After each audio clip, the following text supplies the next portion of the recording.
What's good, combat sports fans? Welcome back to another episode of Combat and Kick It. You already know it's your host, Bando. We back at it with a fresh episode, and we're going to get right into it. We are talking about Sean O'Malley versus MERAB Dvalishvili because we got a lot to break down, and I don't want to wait all the way until the night before the fights to start breaking this main event, just specifically this main event down, right? Now, we've seen both men have phenomenal performances in their last fight. So it makes all for more interest to lead into this fight, right? I'm super excited to see this fight. You got MERAB, who's out here completing takedowns, breaking records on takedowns in the bantamweight division. He's putting pressure on guys that we never expected him to put pressure on and do things that we never expected him to do. He's got a chin. He sustains damage. He always gets clipped in the first round, somehow keeps on going and ends up winning the fight. And then Sean O'Malley. You watch Sean O'Malley's last performance against Cheeto. Absolutely one-sided, complete domination. Just pieced him up in every which way. And it makes you so much more curious because now we get to that point where everybody discusses in the MMA world styles making fights. And this is finally at that point for Sean O'Malley. Styles make fights. Now, I would love to see a fight between like Corey Sandhagen and Sean O'Malley. You're talking about two lanky, long strikers. That'd be an enjoyable fight as well. But the reason why this one is more interesting is because a lot of people sit back and say, well, what's Sean's wrestling? Where's Sean's wrestling at? And if you look at most of the guys who've tried to take him down, either they failed or got clipped on the way in. I look at MERAB having very similar entries to Aljo. And he's more relentless than Aljo. He's much more relentless than Aljo. He'll shoot 40 times. He'll miss 30 of them, but he'll shoot 40 times, right? He's very relentless. He will go as much as he can to get that takedown. But the thing about it is, if he does not have entries and he is not putting up some sort of, some sort of something to disguise the takedown coming, to really, really keep Sean on his toes, he's going to end up getting clipped on the entry if he can't do that. Because he has the same entries. He has very similar entries to Aljo.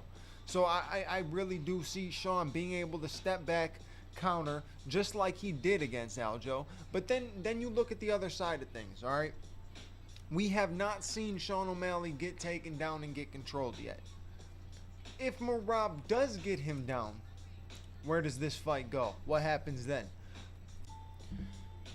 Yeah, if you end up seeing MERAB get the takedown, control position, hold the takedown, control the fight, I can see moments where him getting him down and Sean not being able to get back up. But here's the thing, like I said, the man has bad entries, right? He doesn't have any setups. He doesn't really set up for takedowns. He just shoots, right? Now, I could be wrong.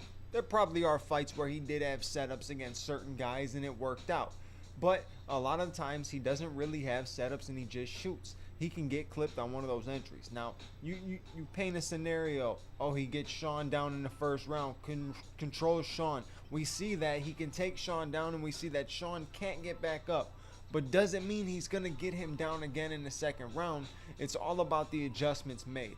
And here's another thing that people don't give enough credit out to is Tim Welch. Tim Welch needs to get some credit because he's a fantastic coach. He really is. He makes the adjustments that he needs to for his fighter, right? And he's only got one really big fighter that people know about, and it's Sean O'Malley. And what better type of person to have as your fighter when you're a young coach like Tim Welch, right? You got a guy like Sean O'Malley. You guys been building together for years, and things are working out.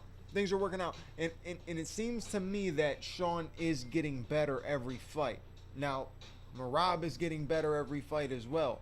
The way he controlled Henry Cejudo, like, I'm thinking in my head, all right, there's going to be some scrambling exchanges. There's going to be a lot of grappling in this fight, right? I expected that to happen. I did not expect at all, in any way, for MERAB to control in the way that he did, right?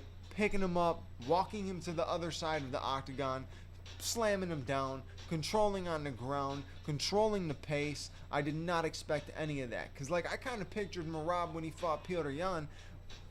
He was shooting a gazillion times. No one gives Petr Yan credit for the fact that Petr Yan broke the record of, like, takedown defenses. He stuffed many takedowns from MERAB. Yes, he lost the fight, but he stuffed many takedowns. And people are like, man, MERAB's cardio is amazing. He does have fantastic cardio. He has fantastic cardio. You know what he is? He always ends up doing, though, in every single fight, he gets clipped with a left hook by guys who are not good strikers, by guys who are not known, I shouldn't say good strikers, but not known to be top tier strikers or anything like that. He gets clipped by left hooks. Except for Marlon Moraes. Marlon Moraes was one of the better strikers that he fought at the time, and Marlon Moraes caught him. Marlon Moraes should have finished that fight, but he didn't. Where the fuck did my lighter go?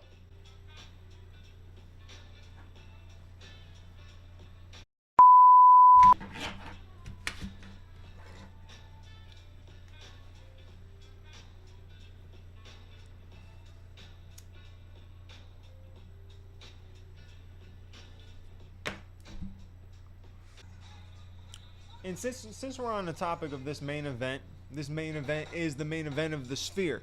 And I've seen a lot of people talk about the Sphere, and because it is a Mexican Independence Day card, the Noche card,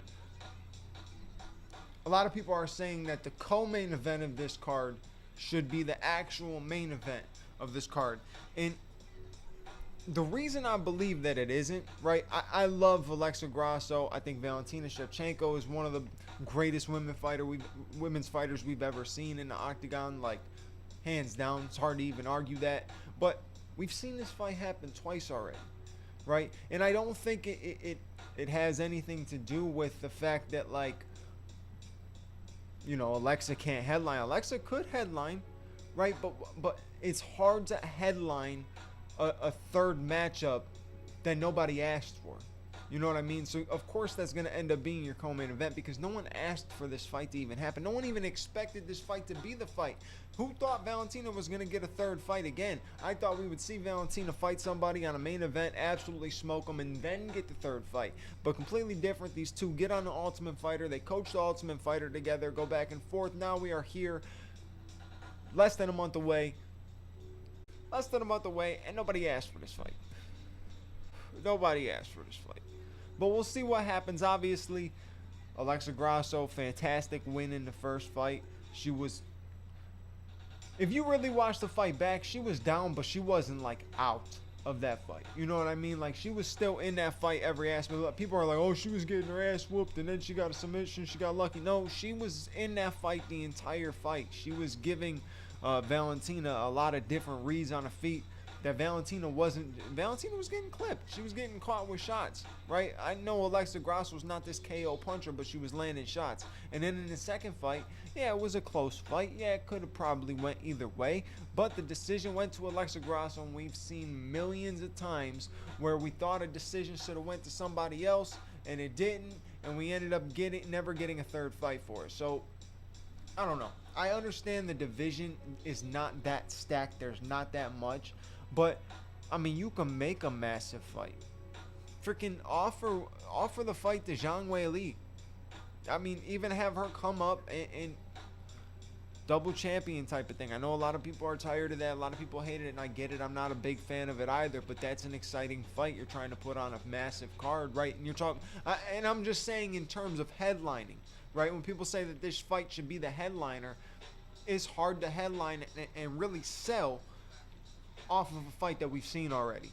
And it's not a fight that's 1-1, it's a fight that's 2-0. So either way, I just felt like I wanted to come through and start giving some early breakdowns, some early predictions, some build-ups leading into this UFC Noche card, this card in the Sphere, the one and only card in the Sphere that we're ever going to get.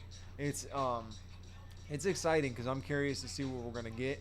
And I wish I was able to be one of the people that are going to be there live to see what it's all about. But to even see it, watching it at home, knowing that it's history, knowing that it's a huge event, I'm all in. But like I said, I felt like I just needed to make them early, start getting some build-ups towards it. So you know what to do. Like, comment, subscribe, hit the bell notification button so you know when the next episode is out. You should share this with a friend because that would be nice. For a friend, share with a friend so we could all be friends. That's what I'm talking about. I'll catch you on the next episode. Your boy Bando is out.